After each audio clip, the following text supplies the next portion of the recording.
আজকে কি রান্না করেছে বলেন তো? ঠিক ঠিক ধরেছেন। আম্মু রান্না করছে ছোলা মুড়ি।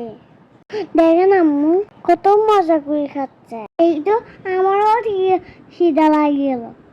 বলেন এখন রান্না করি। প্রথমে আম্মু পাতিল দিয়েছে, তারপর তেল, এরপর পেঁয়াজ, তারপর দেবো টমেটো। এখন আম্মু নাড়াচাড়া করবে।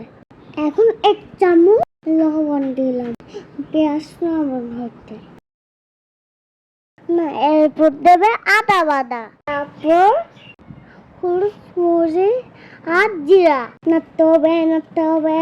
এখন নেব পানি। পানি দিয়ে মশলা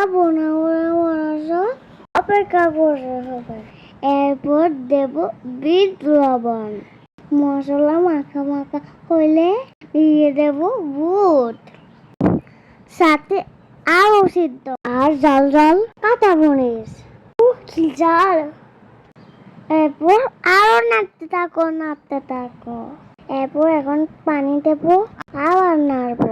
এত নাড়তে কেন? ওরে আল্লাহ রে! একদম বুনা বুনা করে রান্না করতে হবে, তারপর অনেক মজা লাগবে। এখন আমরা ছোলা মুড়ি খাবো। আম্মু বাটিতে নিচ্ছে। আম্মু দিল মুড়ি, চানাচুর।